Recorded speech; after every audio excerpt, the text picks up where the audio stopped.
അയാളൊരു പണക്കാരനാണ്, ബ്രഹ്മത്വമാണ് അയാൾ. അപ്പോൾ ഗുരുവിൻ്റെ കാലിൽ വന്നിരിക്കുകയാണ് അയാൾ. അപ്പോൾ അയാൾ പറയാണ്, ഗുരു എനിക്ക് ബ്രഹ്മത്വം വേണം. അപ്പോൾ ഗുരു പറയും, നീ വെയിറ്റ് ചെയ്യ്, ശരിയായിരിക്കും, ബ്രഹ്മത്വമൊക്കെ ശരിയാക്കി തരാം, നീ വെയിറ്റ് ചെയ്യുന്ന പറയും.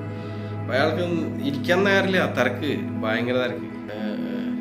വേഗം ആവട്ടെ ഗുരു, എനിക്കത് കിട്ടിയിട്ട് വേണം എനിക്ക് പോകാനായിട്ട് എന്നാണ് ഇയാൾ പറയുന്നത്. അപ്പോൾ ഗുരു പറയും, എനിക്ക് വെയിറ്റ് ചെയ്യുന്നു, കുറച്ച് കാര്യങ്ങൾ ചെയ്യാൻ, എൻ്റെ കാര്യങ്ങളൊക്കെ ഒന്ന് ശരിയാവട്ടെ, എന്നിട്ട് നിങ്ങൾക്ക് ചെയ്യാൻ തരാമെന്ന്. എന്നിട്ട് ഗുരു അപ്പം അതിൻ്റെ ഇടയിൽ ഒരു പയ്യനെ വിളിക്കും, മോനെ ഇങ്ങോട്ട് വന്നാൽ, നീ റംലാലിൻ്റെ കയ്യിൽ പോയിട്ട് പൈസ ഉണ്ടോന്ന് ഒരു 5 രൂപ കടം വാങ്ങിച്ചോണ്ട് പോവാ, എനിക്ക് ഗുരുവിനുള്ള ഒരു 5 രൂപ തരാൻ പറയും, കടം വാങ്ങിക്കുന്നു പറയും. അപ്പോൾ ആ കുട്ടി പോയിട്ട്, അയാൾ ഇല്ല അവിടെ എന്ന് പറയും. അപ്പോൾ പറയും, ആ പലചരക്ക് കച്ചവടക്കാരനുണ്ട്, അയാളുടെ അടുത്ത് പോയിട്ട് ഒരു 5 രൂപ വാങ്ങിക്കുക എന്ന് പറയും. അപ്പോൾ അയാൾ കുട്ടി പോവും, അങ്ങനെ പലചരക്ക് കച്ചവടക്കാരനെ കണ്ടില്ല എന്ന് പറയും, വരും. അങ്ങനെ 2-3 ആൾക്കാരുടെ അടുത്തേക്ക് ഈ ഗുരു കുട്ടീനെ പറഞ്ഞു വിടുന്നത്. ഈ ബ്രഹ്മത്വം ചോദിച്ചു വന്നുമായിരിക്കണം, അവൻ ഫ്രണ്ടിൽ ഇരിക്കുന്നുണ്ട്, ഈ കഥയൊക്കെ കേട്ടോണ്ടിരിക്കുന്നുണ്ട്, ഇവർ സംസാരിക്കുന്നതൊക്കെ. അങ്ങനെ കുട്ടി പിന്നെയും പോയി വന്നു, ഇല്ല ഗുരു ആരും കണ്ടില്ല അവിടെ എന്ന് പറയുന്നത്. അപ്പോൾ ഇയാൾക്ക് തിരക്ക്, കാരണം ഇതിങ്ങനെ നിന്നാ ഇങ്ങനെ ശരിയാവുന്നത്, എനിക്ക് വേഗം പോകണ്ടേ വീട്ടിലേക്ക്. അപ്പോൾ ഇയാൾ പറയും, ഗുരു എനിക്ക് എത്രയും പെട്ടെന്ന് ബ്രഹ്മത്വം എന്നിട്ട് വേണമെങ്കിൽ പോവാനായിട്ട് എന്ന് പറയും. അപ്പോൾ ഗുരു പറയേ, അതായത് ഞാൻ ഈ കടം വാങ്ങിക്കാനായിട്ട് ഇവനെ പറഞ്ഞു വിട്ടു, ആ കാശ് നിന്റെ പോക്കറ്റിൽ ഇരിക്കുന്നുണ്ട്, അത് നിനക്ക് ഇവിടെ വെച്ചാൽ നിനക്ക് ആ കാശ് ഈ സാധനം തരായിരുന്നു എനിക്ക്.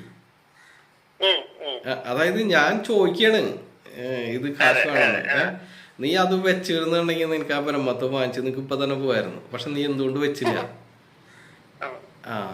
അതൊരു ഭയങ്കര ട്വിസ്റ്റാണ്. അതായത് എന്ത് സാധനം കിട്ടണമെങ്കിലും പണം വെക്കണം. നിങ്ങൾക്ക് മനസ്സറിഞ്ഞിട്ട് ഒരു സാധനം വെക്കണം എന്നുണ്ടെങ്കിൽ, തരണമെന്നുണ്ടെങ്കിൽ പണം വെക്കണം നിങ്ങൾക്ക്. നേരത്തെ കാശ് കൊടുത്താൽ അതിന്റെ അർത്ഥം എന്താന്ന് വെച്ചാൽ പിന്നെ ആക്ടിവിറ്റി അയാളുടെയാണ്, അത് ഈ ഗുരുവിന്റെയാണ് ഇനി പണി. അയാൾ കൊടുത്തേ പറ്റൂ, ഇനി രക്ഷയില്ല. കാരണം എന്ന് വെച്ചാൽ എനർജി എക്സ്ചേഞ്ച് ചെയ്ത് കഴിഞ്ഞു.